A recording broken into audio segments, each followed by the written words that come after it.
ആരടാന്ന് ചോദിച്ചാൽ ഞാനടാ എന്ന് പറയത്തക്ക പ്രാപ്തി ഭാരതത്തിന് ഉണ്ടാക്കി കൊണ്ടുവരുമ്പോൾ ഈ അരാജകവാദികൾ പരാജയപ്പെടുന്നു.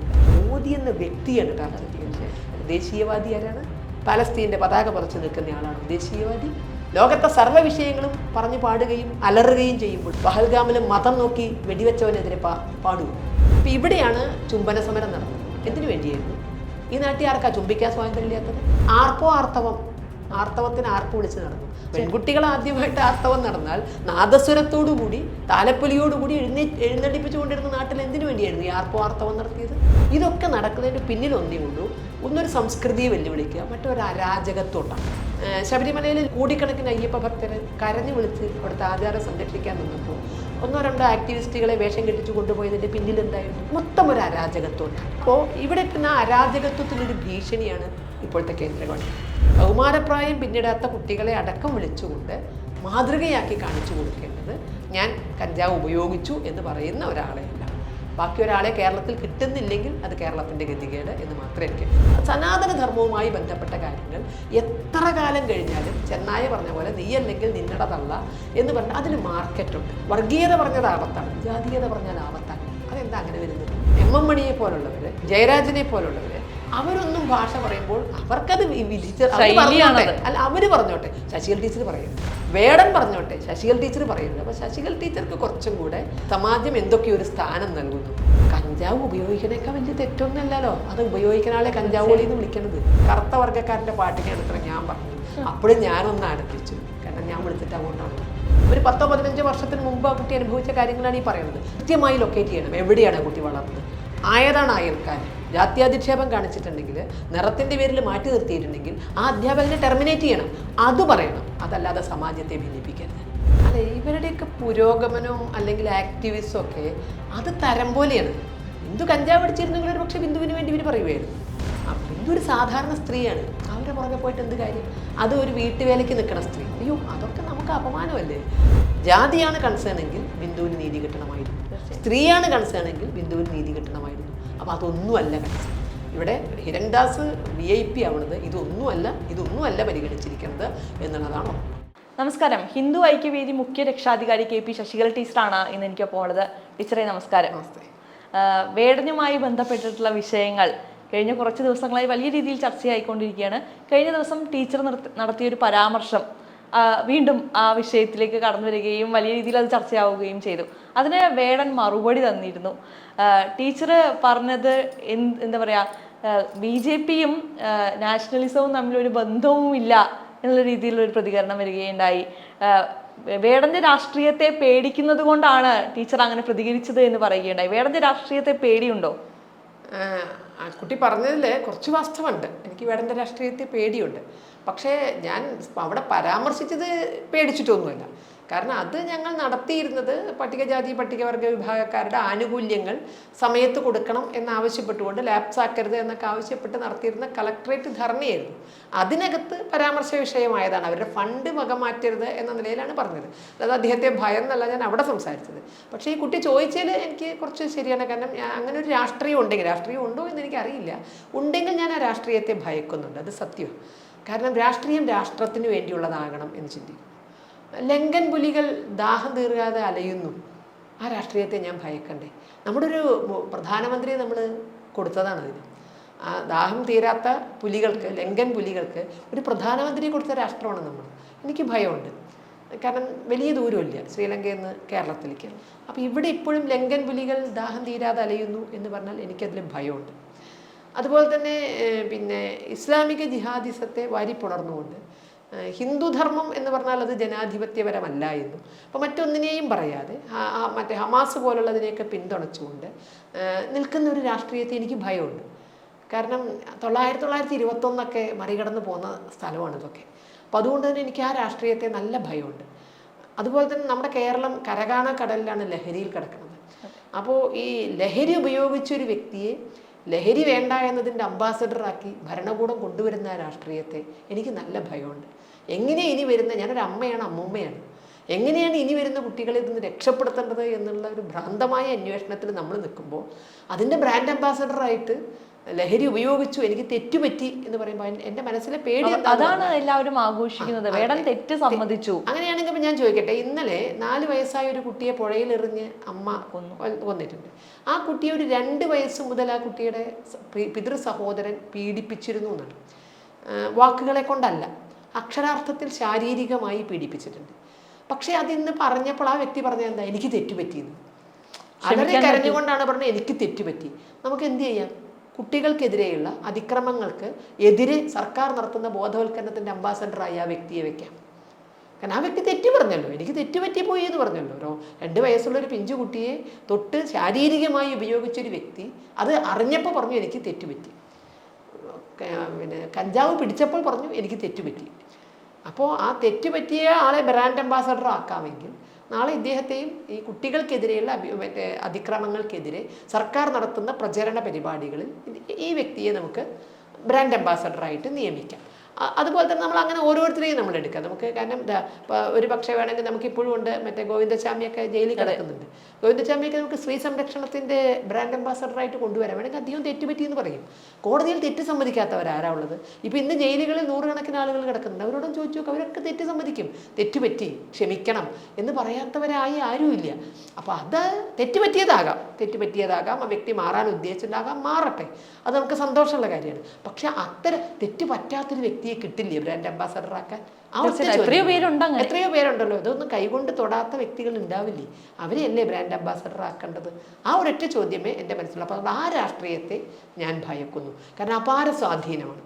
ഒരു കേസിൽ പിടിച്ചിട്ട് കേസിൽ കുറ്റവിമുക്തനായിട്ടില്ല, FIR ഇട്ട് കേസിൽ പിടിച്ചിട്ട് ആ കേസ് എന്താ പറയേണ്ടത്, ചത്തോ ജീവിച്ചോ എന്ന് അറിയണതിൻ്റെ മുമ്പേ ഒരു വ്യക്തിയെ സർക്കാർ വേദികളിൽ കൊണ്ടുചെന്ന് എത്തിക്കാൻ തക്ക, മുഖ്യമന്ത്രിക്ക് തോളിൽ കൈയിടാൻ തക്ക സ്വാധീനമുള്ള രാഷ്ട്രീയത്തെ ഞാൻ ഭയക്കുന്നു. പക്ഷെ ഇതേ സർക്കാർ തന്നെയാണ് വേടനെ പിടിച്ചത് എന്നുള്ളതൊരു കാര്യം കൂടി അതിൽ തീർച്ചയായും. കാരണം നരേന്ദ്രമോദിയുടെ പോലീസല്ല വേടനെ അറസ്റ്റ് ചെയ്തിരിക്കുന്നത്.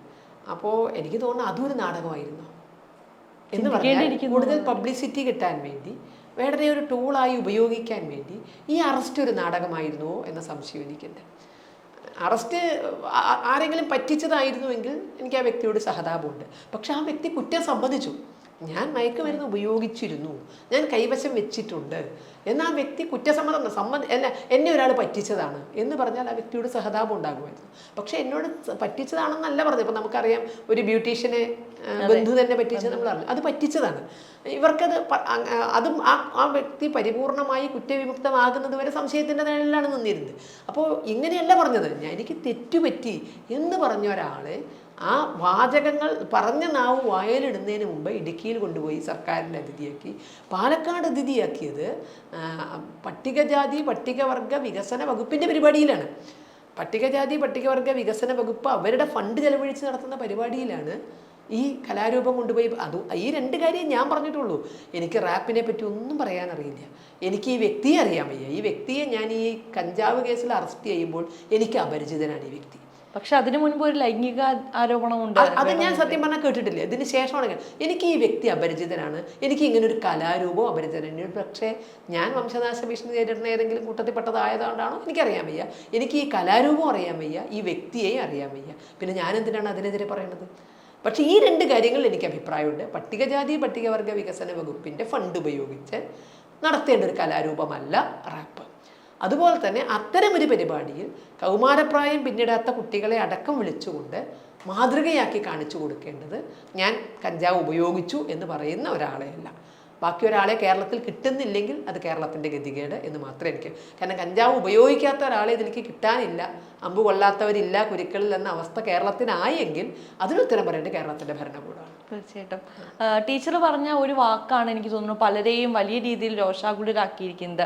അതൊരു തെറിയാണ്. ഇപ്പൊ കഞ്ചാവോളി എന്ന് പറയുന്ന വാക്കാണ് ടീച്ചർ ഉപയോഗിച്ചത്. അതൊരു വലിയ തെറിയാണെന്നാണ് ഒരു വിഭാഗം പറയുന്നത്. ഞാനിപ്പോൾ അത് ഗവേഷണം ചെയ്തുകൊണ്ടിരിക്കുക. കാരണം ഞാൻ ശക്തമായി പലതും പറയാറുണ്ട്. പക്ഷെ അങ്ങനെ പറയുമ്പോഴും ഭാഷ നന്നായി ഉപയോഗിക്കണം എന്നൊരു വാശി എനിക്കുണ്ട്. അപ്പം ഞാൻ മലയാളത്തിലൊഴികെ മറ്റൊരു ഭാഷയിൽ സംസാരിക്കില്ല. ഒരു പക്ഷേ വേണമെങ്കിൽ ഇംഗ്ലീഷിൻ്റെയൊക്കെ അത്യാവശ്യം നോളജ് എനിക്കുണ്ട്. പക്ഷേ ഞാൻ പറയുന്ന കാര്യങ്ങൾ എനിക്ക് പൂർണ്ണമായി ബോധ്യപ്പെടുന്ന വിധത്തിൽ, ഞാൻ ആഗ്രഹിക്കുന്ന വിധത്തിലുള്ള വാചക ഘടനയോടുകൂടി പറയാൻ ഒരു പക്ഷേ എനിക്ക് ഇംഗ്ലീഷിൽ സാധിക്കില്ല. അതുകൊണ്ട് ഏത് സദസ്സിൽ പോയാലും ഞാൻ മലയാളത്തിലേ സംസാരിക്കുള്ളൂ. കാരണം നല്ല ഭാഷ ഉപയോഗിക്കണം എന്നൊരു വാശി എനിക്കുണ്ട്. അതൊരു പക്ഷേ എൻ്റെ നാക്കിൽ ഹരിശ്രീ എഴുതിയതുകൊണ്ടായിരിക്കാം. അപ്പോൾ എന്നെ എന്തൊക്കെ ഇത് പറയുന്നവർക്കും ഞാൻ മോശം ഒരു പദം ഉപയോഗിച്ചു എന്ന് എവിടെയും ചൂണ്ടിക്കാണിക്കാൻ സാധിക്കില്ല. അപ്പോൾ എൻ്റെ പേരിൽ ആരോപിച്ചിട്ടുണ്ട്, മദർ തെരേസ കാട്ടുകള്ളി എന്ന് ഞാൻ വിളിച്ചു. പക്ഷെ ഞാൻ ഒരിക്കലും പറഞ്ഞിട്ടില്ല. ഞാൻ ആ പറഞ്ഞവരോട് അതിൻ്റെ വീഡിയോ ഓഡിയോ പ്രസൻറ്റ് ചെയ്യാൻ പറഞ്ഞ് ഇന്ന് വരെ ഒരാളുടെയും ഇല്ല. അത് ആർക്കോ തോന്നിയ ഞാൻ മദർ തെരേസയെ വിഷയമാക്കി ചില കാര്യങ്ങൾ പറഞ്ഞു എന്നതൊഴിച്ചാൽ ഇങ്ങനൊരു ഭാഷ ഞാൻ ഉപയോഗിക്കില്ല. ഒരു വ്യക്തിയെയും വ്യക്തിഹത്യ നടത്തില്ല, ബോഡി ഷെയ്മിങ് നടത്തില്ല, ജാത്യധിക്ഷേപം നടത്തില്ല. ഇതൊന്നും ഞാൻ ഇന്ന് വരെ 1000-ലധികം പ്രസംഗങ്ങൾ നടത്തിയിട്ടുണ്ടാകും. പക്ഷേ എൻ്റെ ഏത് പ്രസംഗം എടുത്ത് വെച്ച് നോക്കിയാലും ഞാൻ മോശം ഭാഷ ഉപയോഗിച്ചു എന്നാരും ശക്തമായി പറഞ്ഞിട്ടുണ്ടാകും. പക്ഷേ മോശം ഭാഷ ഞാൻ ഉപയോഗിക്കില്ല. ഈ കഞ്ചാവോളി എന്ന പദം എന്നെ സംബന്ധിച്ച് ഞാൻ ഇപ്പം അത് ഗവേഷണം ചെയ്തുകൊണ്ടിരിക്കും. ഇത് തെറിയാണോ, ഇതെങ്ങനെ തെറിയുടെ കൂട്ടത്തിൽ പേറി എനിക്കറിയാൻ വയ്യ. മദ്യം ഉപയോഗിക്കുന്നവൻ മദ്യപാനി, കഞ്ചാവ് ഉപയോഗിക്കുന്നതിന് മറ്റൊരൊറ്റ വാക്ക് കേട്ടിട്ടില്ല. ഇതൊക്കെ പ്രാദേശികമായ ഭേദങ്ങൾ ഉണ്ടാകാം. പ്രാദേശികമായ ഭേദങ്ങൾ ചില സ്ഥലത്ത് ചില വാക്ക് തെറിയായിരിക്കാം. ഏതായാലും എനിക്ക് ഒരു കാര്യത്തിൽ വളരെ സന്തോഷമുണ്ട്. കാരണം എം മണിയെ പോലുള്ളവർ അല്ലെങ്കിൽ ജയരാജനെ പോലുള്ളവർ അവരൊന്നും ഭാഷ പറയുമ്പോൾ അവർക്കത് അവർ പറഞ്ഞോട്ടെ, ശശികല ടീച്ചർ പറയരുത്. വേടൻ പറഞ്ഞോട്ടെ, ശശികല ടീച്ചർ പറയരുത്. അപ്പോൾ ശശികല ടീച്ചർക്ക് കുറച്ചും കൂടെ സമാജം എന്തൊക്കെയോ ഒരു സ്ഥാനം നൽകുന്നു, അവരൊക്കെ പറഞ്ഞോട്ടെ. പക്ഷെ ടീച്ചറുടെ വായിന്ന് ഇത് അവരെയൊക്കെ അംഗീകരിച്ചവരാണ്. എം മണി പറയുന്നത്, എം മണിയുടെ സ്വാഭാവികമായി എം മണിക്ക് അതേ പറ്റൂ, അല്ലെങ്കിൽ ജയരാജന് അതേ പറ്റൂ, വേടന് അതേ പറ്റൂ. പക്ഷേ ശശികല ടീച്ചർ അതല്ല, കുറച്ചും കൂടി ഉയർന്ന സ്ഥാനം. അപ്പോൾ അത്തരം ബഹുമാനം എനിക്ക് തന്ന സമൂഹത്തോടെ ഒരു വലിയ നമസ്കാരം എനിക്ക് കൊടുക്കണം. തെറ്റാണെങ്കിൽ ഞാൻ ആ തെറ്റ് എനിക്ക് അറിയാത്തത് കൊണ്ട്, എനിക്കറിയാത്ത കാര്യങ്ങൾ പറഞ്ഞാൽ എനിക്കൊരു ബുദ്ധിമുട്ട്. അറിഞ്ഞിരുന്നുവെങ്കിൽ അതൊരു തെറിയാണ് എന്ന് അറിഞ്ഞിരുന്നുവെങ്കിൽ ഞാൻ ഒരിക്കലും ആ വാക്ക് പ്രയോഗിക്കില്ല. കാരണം വായി തോന്നിയത് കോതയ്ക്ക് വട്ടെന്നൊന്നും ഞാൻ എവിടെയും സംസാരിക്കാറില്ല. ബോധപൂർവം എന്ത് പറയണം എന്ന് ആലോചിച്ച് തന്നെയാണ് കാര്യങ്ങൾ അവതരിപ്പിക്കാറുള്ളത്. അതുകൊണ്ട് എനിക്കൊന്നും തിരിച്ചെടുക്കേണ്ടി വന്നിട്ടില്ല, എവിടെയും ഒന്നും ഇതുവരെ തിരിച്ചെടുക്കേണ്ടി വന്നിട്ടില്ല. വസ്തുതാപരമായി എനിക്കറിയാത്തൊരു കാര്യവും ഞാൻ പറയാറില്ല. എനിക്ക് കൃത്യമായി ബോധ്യമില്ലാത്തൊരു ഡാറ്റയും ഞാൻ അവതരിപ്പിക്കാറില്ല. കയ്യടി കിട്ടാൻ വേണ്ടി ഒന്നും പറയാറില്ല. അപ്പോൾ ഇവിടെയും അത്തരത്തിൽ ഈ വാക്ക് ഏത് ഭാഗത്താണ് ഇത് തെറി എന്ന് ഈ കഞ്ചാവ് നമ്മൾ ഉപയോഗിക്കാൻ തുടങ്ങിയിട്ട് അടുത്ത കാലം ആയിട്ടില്ല. അപ്പോൾ ഇത് ശബ്ദധാരാവിൽ ഏതായാലും തെറിയായിട്ട് കയറി കൂടും എന്നെനിക്ക് തോന്നുന്നില്ല. കാരണം ഈ വാക്ക് നമ്മൾ മലയാളിക്ക് ഇത് പരിചയിച്ചു തുടങ്ങിയിട്ട് അധികകാലം ആയിട്ടില്ലല്ലോ, നമ്മൾ ഈ കഞ്ചാവ് എന്ന സാധനത്തിനെയൊക്കെ പറ്റിയിട്ട്. അപ്പോൾ അതും ഓളി എന്ന് പറഞ്ഞാൽ ഒച്ചത്തിൽ ശബ്ദം ഇടുക, അല്ലെങ്കിൽ അങ്ങനെ ചില അർത്ഥമൊക്കെയാണ് ഞാൻ മനസ്സിലാക്കിയിരിക്കുന്നത്. ഒച്ചത്തിൽ ശബ്ദം, ഓളി ഇടുക എന്നൊക്കെയുള്ള ഒച്ചത്തിൽ ശബ്ദം ഇടുക. അപ്പോൾ അതിനെ ആ രൂപത്തിൽ കഞ്ചാവിനെ ഉപയോഗിക്കുന്നയാൾ എന്ന അർത്ഥത്തിലാണ് ഞാൻ ഉപയോഗിച്ചത്. എവിടെയെങ്കിലും അത് തെറിയാണെങ്കിൽ അവരെ സംബന്ധിച്ച് എനിക്കത് ഉപയോഗിച്ചതിൽ വിഷമമുണ്ട്. പക്ഷേ എനിക്ക് മറ്റൊരു വാക്ക് അറിയില്ല. ഞങ്ങൾ ഈ ഭാഗക്കാരത് ഉപയോഗിക്കാറുമുണ്ട്. ആളൊരു കഞ്ചാവോളിയാണ് കേട്ടോ എന്ന് പറയാറുണ്ട്. കഞ്ചാവ് ഉപയോഗിക്കണേക്കാൾ വലിയ തെറ്റൊന്നുമല്ലല്ലോ അത് ഉപയോഗിക്കുന്ന ആളെ കഞ്ചാവോളി എന്ന് വിളിക്കണത്. ഒപ്പം തന്നെ വേടന്റെ പാട്ടുകൾ എടുത്ത് നോക്കിക്കഴിഞ്ഞാൽ അതിൽ ഒരുപാട് തെറികളുണ്ട്. വേടനത് പറയാം, വേടൻ അതേ പറയാവൂ, എം മണി അതേ പറയാവൂ, ജയരാജൻ അതേ പറയാവൂ. ശശികല നിലവാരത്തിലല്ല എന്നാണ് ടീച്ചറെ ഒരുപടി മുകളിൽ മുകളിൽ പ്രതിഷ്ഠിച്ചു. അപ്പോൾ അത് എനിക്ക് സന്തോഷമുള്ള കാര്യം. ആ കാര്യം അങ്ങനെ പറഞ്ഞല്ലോ, ആ ഒരു വാക്കുമേ പിടിച്ച് പറഞ്ഞുവെങ്കിൽ ശശികല ഇതുവരെ പറഞ്ഞ കാര്യങ്ങളിൽ തെറ്റായി ഈ ഒരു പദം മാത്രമേ ഉള്ളൂ. എന്നെപ്പറ്റി പലതിലും വിമർശിച്ചതിൽ ആരെങ്കിലും ടീച്ചർ ഉപയോഗിച്ച ഭാഷ പിൻവലിക്കണമെന്നോ ഭാഷ തെറ്റാണെന്നോ പറഞ്ഞിട്ടില്ല.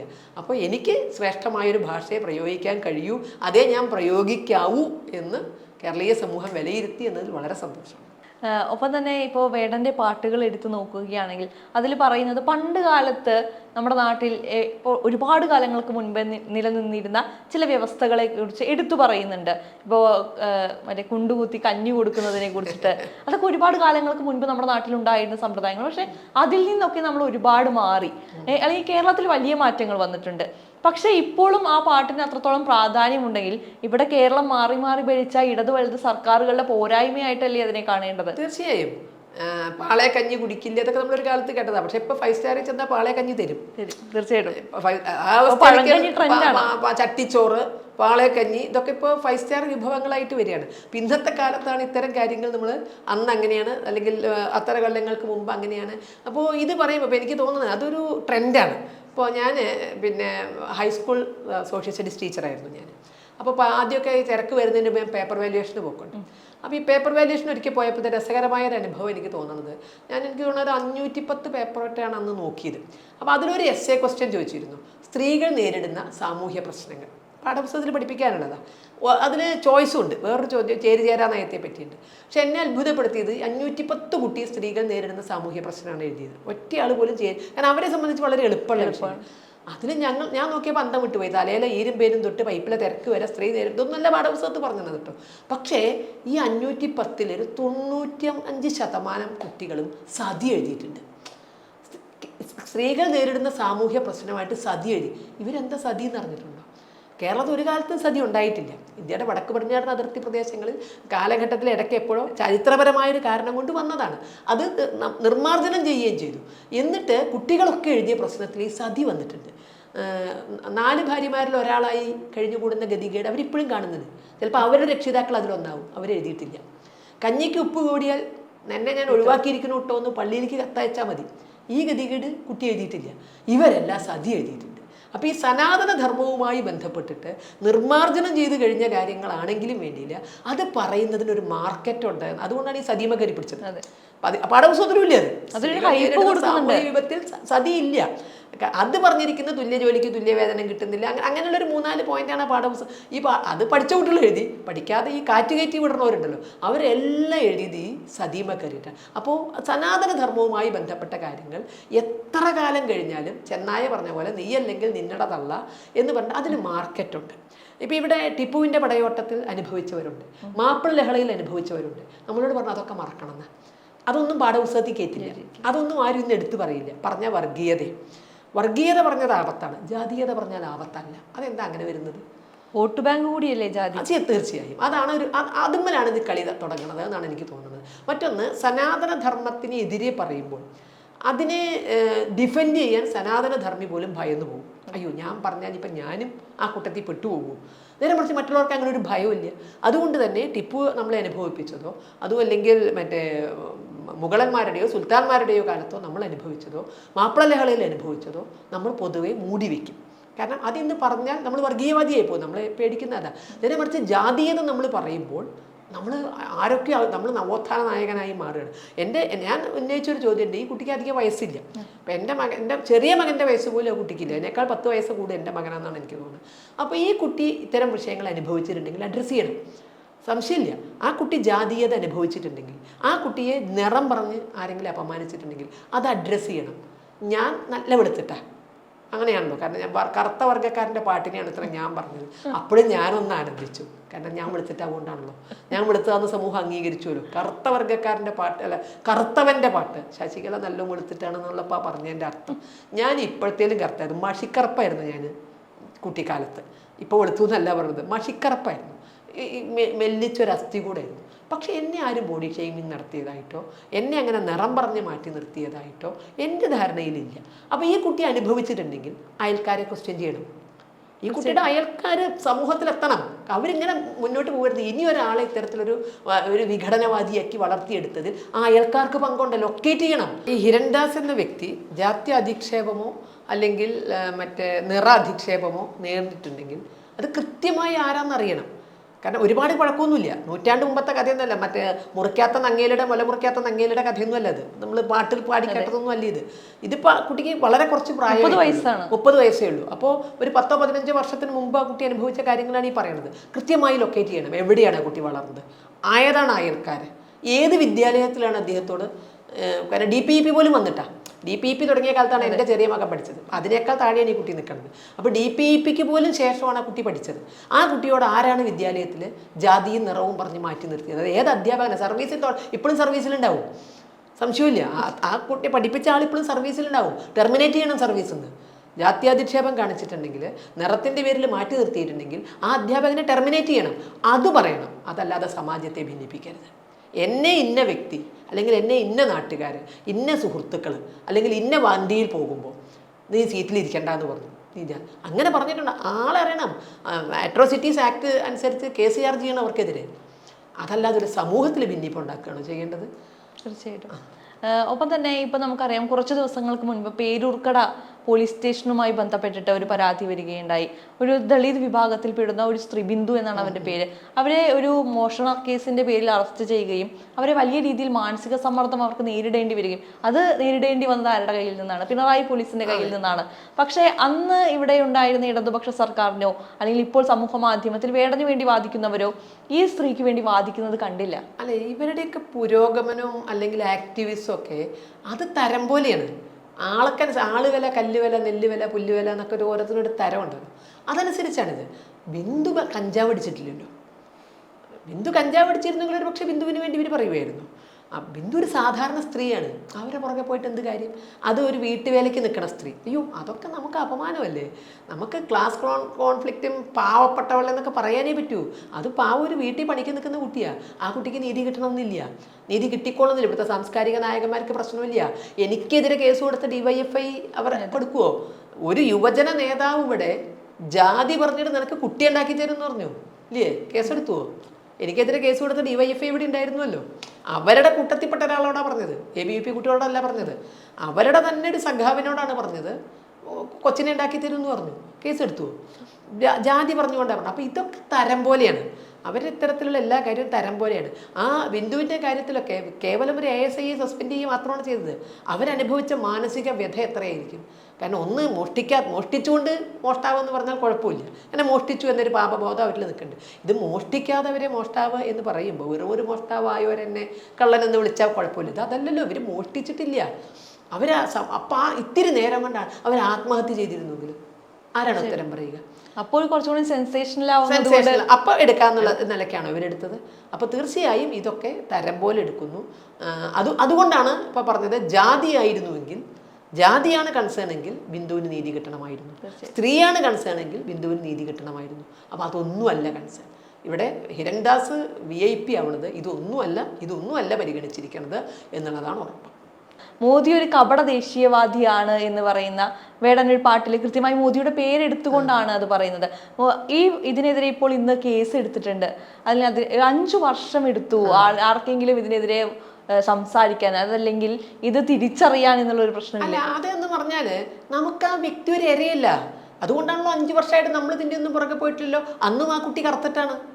അന്നും ആ കുട്ടി, എനിക്ക് ജാതി ഏതാണെന്നറിയാൻ വയ്യാണ്, നമ്മളാരും ആ കുട്ടിയുടെ സംഗീതത്തെയോ സാഹിത്യത്തെയോ എതിർത്തിട്ടില്ലല്ലോ. അപ്പോൾ മോദിജിയെ പറ്റി നമ്മളിപ്പോഴാണ് ഇതൊക്കെ നമ്മുടെയൊക്കെ ശ്രദ്ധയിൽ പോലും വരുന്നത്. ആരും എന്തൊക്കെയോ വിടുവായത്തരം ആരൊക്കെയോ വിളിച്ചു പറയുന്നു. പക്ഷേ ആ വിടുവായത്തരത്തിനപ്പുറം ഇപ്പം ഗൗരവം ഉണ്ടായത് ഭരണകൂടം ഇവരെ പിടിച്ചുകൊണ്ട് വരുമ്പോഴാണ്, ഭരണകൂടം ഇവരെ പ്രൊജക്റ്റ് ചെയ്യുമ്പോഴാണ്. അപ്പോൾ ഇവരെ ഉദ്ദേശിച്ചുകൊണ്ട് മറ്റെന്തോ ഭരണകൂടത്തിൽ നടത്താനുണ്ട് കേരളം. അത് മറ്റൊന്നുമല്ല, അതൊരു അരാജകത്വം ഉണ്ടാക്കുക എന്നുള്ളതാണ്. അപ്പോൾ ഇവിടെയാണ് ചുംബന സമരം നടന്നത്. എന്തിനു വേണ്ടിയായിരുന്നു? ഈ നാട്ടിൽ ആർക്കാ ചുംബിക്കാൻ സ്വാതന്ത്ര്യം ഇല്ലാത്തത്? അത് പക്ഷേ നമുക്കൊരു സ്ഥലമുണ്ട്, സന്ദർഭമുണ്ട് അതിന് ഇല്ലേ? കാരണം എന്താ പറയണ്ടേ, വളരെ പരിപാവനമായി ലൈംഗിക ബന്ധങ്ങളെ കാണുന്ന ഒരു നാടാണിത്. ഈശ്വരന്മാരെ പോലും ആ തരത്തിൽ ചിത്രീകരിക്കാൻ മടിയില്ലാത്തവരാണ് നമ്മൾ. പക്ഷെ അതിന് ചില സ്ഥലങ്ങളുണ്ട്, ചില സന്ദർഭങ്ങളുണ്ട് അല്ലേ? കിടപ്പുമുറി ചെയ്യേണ്ട കാര്യമല്ല പുറത്ത് ചെയ്യേണ്ടത്, കക്കൂസി ചെയ്യേണ്ട കാര്യം പുറത്ത് ചെയ്യുന്നത് എത്രമാത്രം വിഡ്ഢിത്തമാണോ, എത്രമാത്രം അശ്ലീലമാണോ, അതുപോലെ അശ്ലീലം തന്നെയാണ് കിടപ്പുമുറി ചെയ്യേണ്ട കാര്യം പുറത്ത് ചെയ്യുക എന്നുള്ളത്. അപ്പോൾ അവിടെ ചുംബന സമരം നടന്നു. എന്തായിരുന്നു ഉദ്ദേശം? മലയാളി ചുംബിക്കാൻ ദാഹിച്ച് നടക്കുകയായിരുന്നു. ചുംബനത്തിൽ ഏതെങ്കിലും തരത്തിലുള്ള വിലക്കുണ്ടായിരുന്നു? ഇവിടെ ഇല്ല. ആർത്തവത്തിന് ആർപ്പ് വിളിച്ച് നടന്നു. ആർത്തവത്തിന് നാദസ്വരത്തോടു കൂടി നടന്നിരുന്നവരവിടെ ഉള്ളവര്. പെൺകുട്ടികൾ ആദ്യമായിട്ട് ആർത്തവം നടന്നാൽ നാദസ്വരത്തോടുകൂടി താലപ്പൊലിയോടുകൂടി എഴുന്നള്ളിപ്പിച്ചു കൊണ്ടിരുന്ന നാട്ടിൽ എന്തിനു വേണ്ടിയായിരുന്നു ഈ ആർത്തവം നടത്തിയത്? സ്ത്രീകളുടെ ആർത്തവ പ്രശ്നങ്ങൾ പരിഹരിക്കാൻ വേണ്ടിയായിരുന്നു. അവർ തന്നെയാണ് ഇപ്പോൾ ആർത്തവത്തിന് അവധി കൊടുക്കണമെന്ന് പറഞ്ഞിട്ട് വന്നിരിക്കുന്നത്. അപ്പോൾ ഇതൊക്കെ അതേപോലെ തന്നെ താലി പൊട്ടിച്ചെറിയൽ സമരം, ഇതൊക്കെ നടക്കുന്നതിന് പിന്നിൽ ഒന്നേ ഉള്ളൂ. ഒന്നൊരു സംസ്കൃതിയെ വെല്ലുവിളിക്കുക, മറ്റൊരു അരാജകത്വം ഉണ്ടാക്കുക. ശബരിമലയിൽ ലക്ഷക്കണക്കിന് കോടിക്കണക്കിന് അയ്യപ്പ ഭക്തർ കരഞ്ഞു വിളിച്ച് അവിടുത്തെ ആചാരം സംരക്ഷിക്കാൻ നിന്നപ്പോൾ 1-2 ആക്ടിവിസ്റ്റുകളെ വേഷം കെട്ടിച്ചു കൊണ്ടുപോയതിൻ്റെ പിന്നിൽ എന്തായിരുന്നു? മൊത്തം ഒരു അരാജകത്വം ഉണ്ടാക്കണം. അപ്പോൾ ഇവിടെ പിന്നെ അരാജകത്വത്തിനൊരു ഭീഷണിയാണ് ഇപ്പോഴത്തെ കേന്ദ്ര ഗവൺമെൻറ്. കാരണം പലപ്പോഴും എണ്ണം ഒപ്പിച്ചും മറ്റുള്ളവരുടെ തോളിൽ നിന്നും ഒക്കെ ഒരു കേന്ദ്രഭരണമായിരുന്നു ഇവിടെ നടന്നു പോന്നിരുന്നത്. അവർക്ക് ഇപ്പോൾ മൻമോഹൻ സിംഗിനെ പോലെ ഒരു ഭരണാധികാരിക്കോ അല്ലെങ്കിൽ നരസിംഹ അവർക്ക് എന്തെങ്കിലും തീരുമാനങ്ങൾ എടുക്കണമെങ്കിൽ ഭയക്കണമായിരുന്നു. പക്ഷേ ആ നില വിട്ടുകൊണ്ട് ശക്തമായ നടപടികൾ എടുക്കാൻ, അത് ആരോടാണെങ്കിലും ആരടാന്ന് ചോദിച്ചാൽ ഞാനടാ എന്ന് പറയത്തക്ക പ്രാപ്തി ഭാരതത്തിന് ഉണ്ടാക്കി കൊണ്ടുവരുമ്പോൾ ഈ അരാജകവാദികൾ പരാജയപ്പെടുന്നു ഇവിടെ. അപ്പോൾ അവർക്ക് ഉണ്ടാക്കേണ്ടത് അരാജകത്വമാണ്, അല്ലാതെ മോദി എന്ന വ്യക്തിയല്ല. മോദി ചെയ്ത ഏതെങ്കിലും അഴിമതിയല്ല പറയുന്നത്.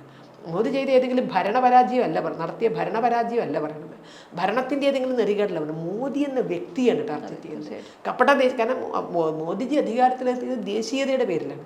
അപ്പോൾ അവിടെ കത്തിവെക്കേണ്ടത് ദേശീയതയ്ക്ക് തന്നെയാണ് എന്നുള്ളത് കൊണ്ട്. അപ്പോൾ ആരാണ് പിന്നെ ദേശീയവാദി ആരാണ്? പാലസ്തീൻ്റെ പതാക പറിച്ചു നിൽക്കുന്ന ആളാണോ ദേശീയവാദി? ലോകത്തെ സർവ്വ വിഷയങ്ങളും പറഞ്ഞു പാടുകയും അലറുകയും ചെയ്യുമ്പോഴും പഹൽഗാമിൽ മതം നോക്കി വെടിവെച്ചവനെതിരെ പാടൂ? ഏതെങ്കിലും അർത്ഥത്തിൽ പാടൂ? ഈ ഭാരതത്തിൽ ഭീകരവാദം നടത്തിയവർക്കെതിരെ പാടൂ? ഏതെങ്കിലും വിധത്തിൽ പാടില്ല. അപ്പോൾ അതിൻ്റെ ഉദ്ദേശം ഒരു അരാജകത്വം ഉണ്ടാക്കുക. കാരണം 2047 ഇന്ത്യ ഭരിക്കണമെന്ന് കോപ്പ് കൂട്ടി നിൽക്കുന്ന ആരൊക്കെയോ ഉണ്ട്. ഇന്ത്യയുടെ ഘടന തന്നെ മാറ്റണമെന്ന് ആഗ്രഹം അവരുടെ കയ്യിലെ വരെ ടൂളായി ഇവിടെ ആരൊക്കെയോ മാറുന്നുണ്ട്.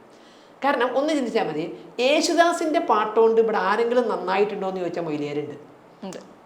പാട്ടെന്ന് പറഞ്ഞാൽ അത്രയും മോശമാണ്, ഹറാമാണ്. യേശുദാസിൻ്റെ പാട്ടുകൊണ്ട് നന്നാവുക, യേശുദാസിൻ്റെ പാട്ട് കേട്ടിട്ട് ആരെങ്കിലും നന്നായോ എന്ന് വെച്ചാൽ മൊയിലേര് പടിയുണ്ട്.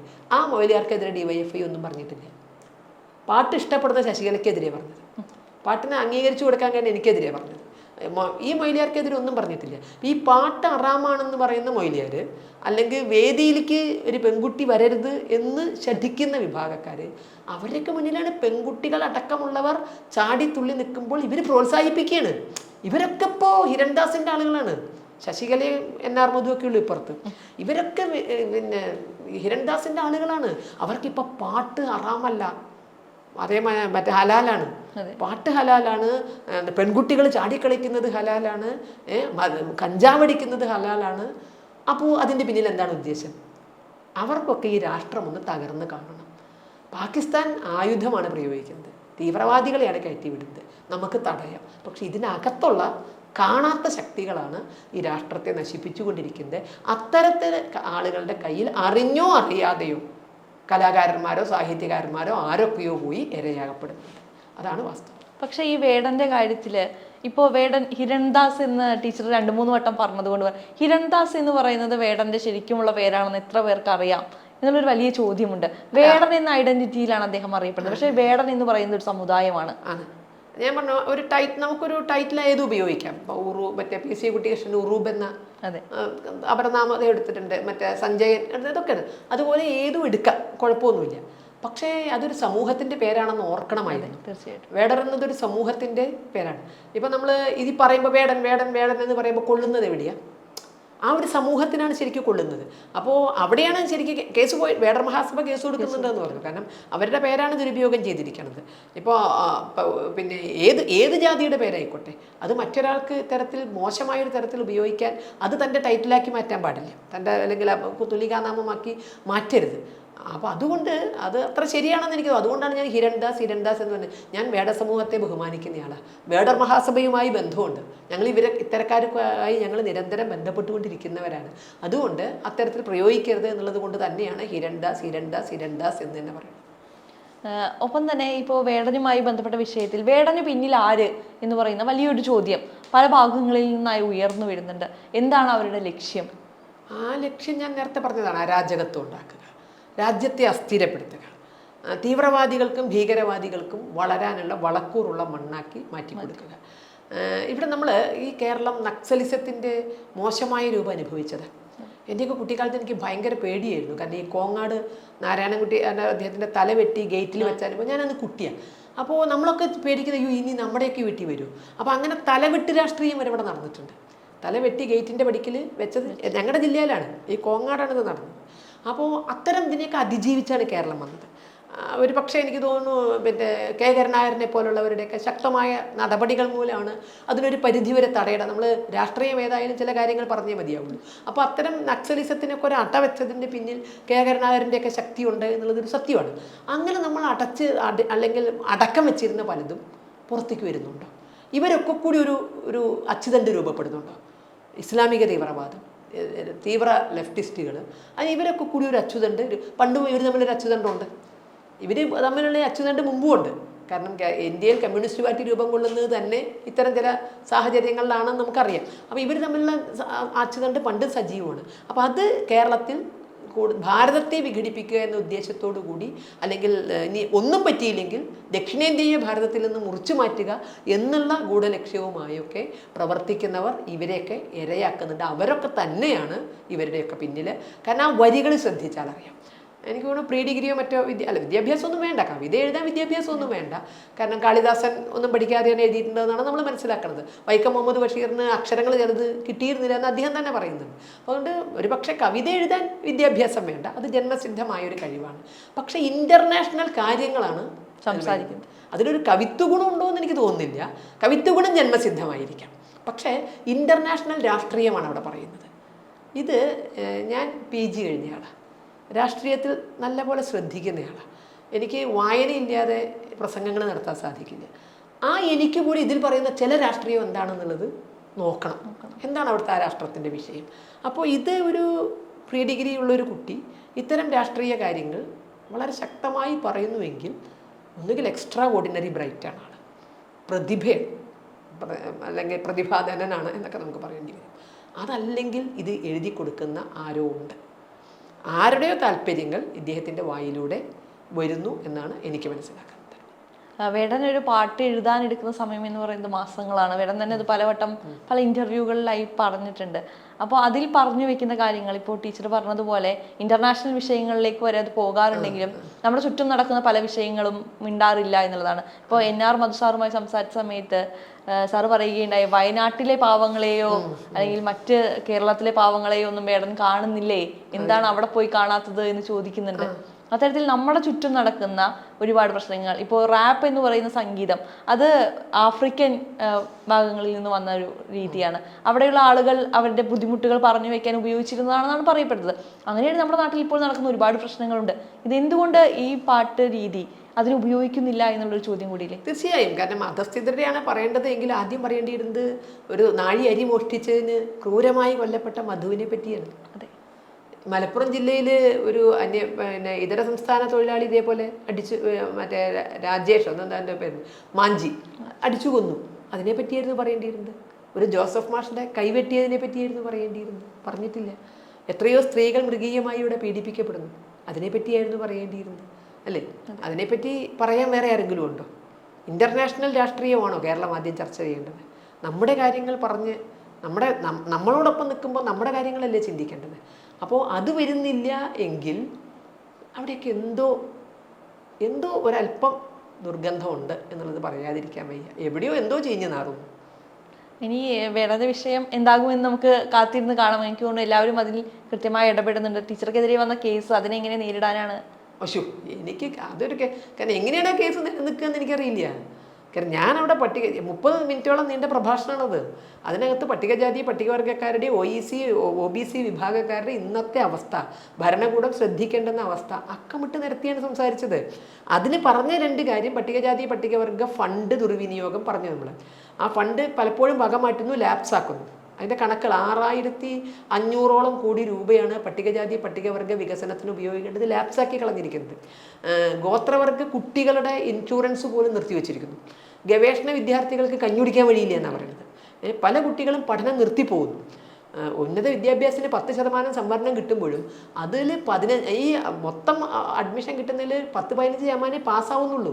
ബാക്കി പലരും കോഴ്സ് അവസാനിപ്പിക്കുകയാണ്, ഇട്ട് പോവുകയാണ്. അപ്പോൾ ഇത്തരം ദുരിതങ്ങളൊക്കെയാണ് പെറുക്കി വെച്ച് പറഞ്ഞത്. അപ്പോൾ ഈ പാലക്കാട് ജില്ലയുടെ പ്രത്യേകത, പാലക്കാട് ജില്ലയിലാണ് കേരളത്തിലെ ഏറ്റവും കൂടുതൽ പട്ടികജാതി വിഭാഗമുള്ളത്. പട്ടികവർഗ 3ാം സ്ഥാനമാണ്. അപ്പം അങ്ങനെ ഒരു ജില്ലയാണ് പാലക്കാട്. ഈ പാലക്കാടാണ് പട്ടികജാതി പട്ടികവർഗ സംഗമം മലമ്പുഴയിൽ നടത്തിയത്. അവരുടെ ഫണ്ട് ഉപയോഗിച്ചാണ് നടത്തുന്നത്. പട്ടികജാതി പട്ടികവർഗ വികസന വകുപ്പിൻ്റെ ഫണ്ട് ഉപയോഗിച്ചാണ് അങ്ങനെ ഒരു പരിപാടി നടത്തുന്നത്. ആ ഫണ്ട് ഉപയോഗിച്ച് നടത്തുമ്പോൾ അവരുടെ ഗോത്രവർഗ കലകൾ അവിടെ അവതരിപ്പിക്കേണ്ടിയിരുന്നത്. കാരണം അവർക്ക് 10,000ങ്ങളെ ആകർഷിക്കാനുള്ള കഴിവില്ല. ഈ ഗോത്രവർഗ കലാകാരന്മാർക്ക് 10,000ങ്ങളെ ആകർഷിക്കാനുള്ള കഴിവില്ല. അവർക്ക് മുന്നിൽ അത്തരം ആളുകൾ വരില്ല. അവരെ ലക്ഷങ്ങൾ കൊടുത്ത് ഏക്കത്തിന് കൊണ്ടുപോകുന്ന പോലെ ആരും കൊണ്ടുപോകില്ല. ഹിരൺദാസിൻ്റെ ലക്ഷങ്ങളാണെന്നാണ് കേൾക്കണത്. എനിക്ക് സന്തോഷമുള്ള കാര്യമാണ്. ഒരു വ്യക്തി നന്നാവണം, നമുക്ക് ഒരാളുടെ പട്ടിണി മാറി നന്നായി വരട്ടെ. പക്ഷേ ഒരു പാവപ്പെട്ട ഗോത്ര കലാകാരനെ ലക്ഷങ്ങൾ കൊടുത്തുകൊണ്ട് ഒരു അമ്പലക്കാരും കൊണ്ടുപോവില്ല, ഒരു വായനശാലക്കാരും കൊണ്ടുപോവില്ല, ഒരു ആർട്സ് ക്ലബ്ബുകാരും കൊണ്ടുപോവില്ല. അപ്പോൾ അവരെ എന്താണ് വേണ്ടത്? കൈ പിടിച്ച് കൊണ്ടുവരണം, വേണ്ടേ? അവർക്കല്ലേ ഈ പൈസ കിട്ടേണ്ടിയിരുന്നത്? അത്തരം ഒരു 10 കലാകാരന്മാരെ കൊണ്ടുവന്നിട്ട് ഈ പൈസ കൊടുക്കാമായിരുന്നു. റാപ്പ് അതുകൊണ്ടാണ് ഞാൻ ഗോത്രവർഗവുമായിട്ട് ബന്ധമില്ല. അല്ലെ ഗോത്രവർഗ്ഗക്കാർ ഇത് റാപ്പ് പാടരുത് വെച്ചിട്ടല്ല, അങ്ങനെയാണ് ആളുകൾ അതിനെ മനസ്സിലാക്കിയത്. ഗോത്രവർഗ്ഗക്കാർ ഇത് പാടരുത് വെച്ചിട്ടല്ല. അവർ കഥകളി കളിക്കണം, അവർ മാപ്പിളപ്പാട്ട് പാടണം, അവരെല്ലാം ചെയ്യണം, അവരെല്ലാ രംഗത്തും മുന്നോട്ട് വരണം. ഇന്ത്യൻ പ്രസിഡന്റ് ആയിരിക്കാമെങ്കിൽ എവിടെയാണ് അവർക്ക് വിലക്കുള്ളത്? ഇന്ത്യൻ പ്രസിഡന്റ് ആയിരിക്കാമെങ്കിൽ എവിടെ വിലക്കുണ്ട്? മറ്റേ എന്താ പറയേണ്ടത്, സംഗീതത്തിന് മറ്റേ മികച്ച ഗായികയായിട്ട് അത്തരത്തിലൊരാളെ ദേശീയ അവാർഡ് വാങ്ങിക്കാമെങ്കിൽ അവർക്ക് എവിടെയാണ് വിലക്കുള്ളത്? ഏത് സംഗീതത്തിനാണ് വിലക്കുള്ളത്? നാഞ്ചിയമ്മ നമ്മുടെ പ്രതീകമായിട്ട് വന്നതല്ലേ. അപ്പോൾ അതുകൊണ്ടല്ല പറഞ്ഞത്, അത്തരം കലകൾ പ്രോത്സാഹിപ്പിക്കപ്പെടണം. അത്തരം കലകൾക്ക് സർക്കാരിൻ്റെ ഒരു കൈത്താങ് ആവശ്യമാണ്. മറ്റുള്ളവർ കൊണ്ടുപോകുന്ന കലയെ സർക്കാർ കൈത്താങ്ങണ്ട. ഹിരൺദാസിൻ്റെ കലയെ സർക്കാർ കൈത്താങ്ങണ്ട. കാരണം ലക്ഷങ്ങൾ ഏക്കം പറഞ്ഞ് കൊണ്ടുപോകാൻ ആൾക്കാരുണ്ട്. ഇന്ന് ഈ വേദിയിൽ നിന്ന് നാളെ വേറൊരു വേദിയിലേക്കാണ് പോവുക.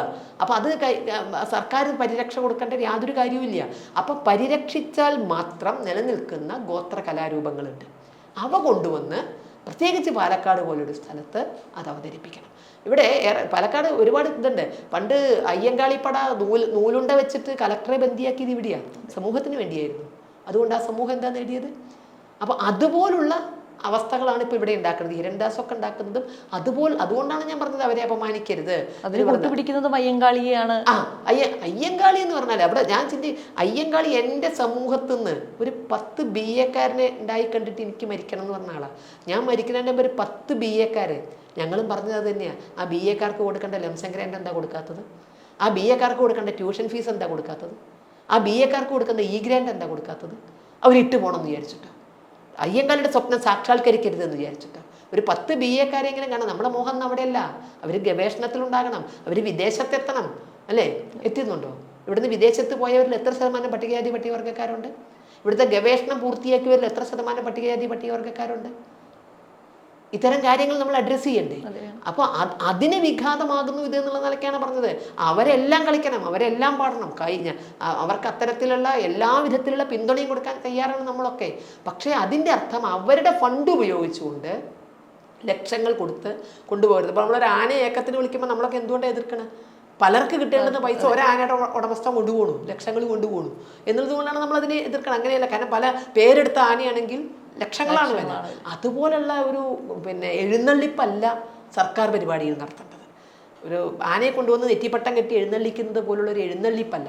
എന്തു വേണം എന്നുള്ളൊരു പ്രയോറിറ്റി അവർക്ക് ഏതാദ്യം വേണം, ഏത് നടത്തണം, ഇത് സർക്കാരിന് ഒരു അത്യാവശ്യ ബോധം വേണ്ടേ. അപ്പോൾ ഈ ഫണ്ട് വകമാറ്റിയതിനെതിരെ മാത്രമാണ് ഞാൻ അവിടെ സംസാരിച്ചത്. 2, ഞാൻ കഞ്ചാവ് ഉപയോഗിച്ചു എന്ന് പറഞ്ഞ ഒരാൾ സർക്കാർ അതിഥിയായി വരരുത്. ഈ 2 കാര്യം മാത്രമേ ഞാൻ പറഞ്ഞിട്ടുള്ളൂ. വേറെ ഒരു കാര്യം എന്ന് ആർക്കും ചൂണ്ടിക്കാണിച്ചെടുക്കാൻ പറ്റില്ല. അപ്പോൾ കഞ്ചാവോളികളുടെ വാക്കല്ല ഈ ഇവരെ കേൾപ്പിക്കേണ്ടത്. ആ വാക്ക് ഞാൻ ഉപയോഗിച്ചു. എനിക്കിപ്പോഴും അതിന് വേറൊരു ഒറ്റ വാക്ക് കിട്ടാത്തതുകൊണ്ടും ഞാനറിയുന്ന ഭാഷയിൽ അത് തെറിയല്ലാത്തതുകൊണ്ടും ഞാനത് ഉപയോഗിച്ചുകൊണ്ടിരിക്കുന്നു. അപ്പോൾ അത്തരം കഞ്ചാവോളികളുടെ വാക്ക് ഭരണകൂടം കൗമാരപ്രായക്കാരെ കേൾപ്പിക്കരുത്. അടിവരയിട്ട് പറയുന്നു. അതിനെനിക്കെതിരെ കേസെടുക്കാനും കുഴപ്പമില്ല, എന്നെ തൂക്കിക്കൊന്നാലും കുഴപ്പമില്ല. അവരുടെ വാക്കല്ല. ഞാൻ ഒരുപാട് കാലം കുട്ടികളെ പഠിപ്പിച്ച ആളാണ്. 36 കൊല്ലം ഞാൻ പഠിപ്പിച്ചതാണ്. അതുകൊണ്ട് അവരെന്ത് കേൾക്കണം, അവരെന്ത് കേൾക്കരുത്, അത് ഹിഡൻ അജണ്ട സംസാരിക്കുന്നവർക്ക് വേണം. ആ കുട്ടികളെ നമ്മൾ രൂപപ്പെടുത്തിയെടുക്കുന്നതാണ്. എന്തും അവരോട് പറയാമെന്നോ ആരെയും അവർക്ക് മുന്നിൽ എഴുന്നള്ളിക്കാമെന്നോ അല്ല. അവരെന്താണ് കേൾക്കേണ്ടത്, അവരെന്താണ് പറയേണ്ടത്. പാർവതി പരമേശ്വരന്മാർ കഥ പറയണതാണ് രാമായണം. പാർവതിക്ക് കഥ അറിയായിട്ടാവില്ല. അവിടെ മക്കളുണ്ട്. മക്കളെ കേൾക്കാതെ കേൾപ്പിക്കാതായിരിക്കാം ആ അമ്മ എനിക്ക് ഉത്തമനായൊരു മനുഷ്യൻ്റെ കഥ കേൾക്കണം എന്ന് പറഞ്ഞതിലൂടെ ആ അമ്മ ഉദ്ദേശിച്ചത് ഇത് മക്കൾ ചെവി ഓർക്കും, മക്കൾ കേൾക്കണം. അത് പാർവതിക്ക് രാമൻ്റെ കഥ അറിയാണ്ടാവില്ല. ഇതാണ് നമ്മുടെ പാരമ്പര്യം. അപ്പോൾ അവരെന്ത് കേൾക്കണം, അവരുടെ മുന്നിൽ ആര് ചെല്ലണം, ഇത് ഒരു ഹിഡൻ അജണ്ട ഭരണകൂടത്തിൻ്റെ കയ്യിൽ ഉണ്ടാകണം. അല്ലാതെ എല്ലാം പോയി നശിച്ചിട്ട് തിരിച്ചെടുക്കാനുള്ള ശ്രമമല്ല വേണ്ടത്. ഈ 2 കാര്യത്തിലേ ഞാൻ അവിടെ ഹിരൺദാസിനെ പരാമർശിച്ചിട്ടുള്ളൂ. മറ്റെനിക്കൊരു വിഷയമേ അല്ല. അങ്ങ് എവിടെ ചാടിക്കളിച്ചാലും ഇനി എന്തു തന്നെ സാഹിത്യം പുലമ്പിയാലും എൻ്റെ വിഷയമല്ല.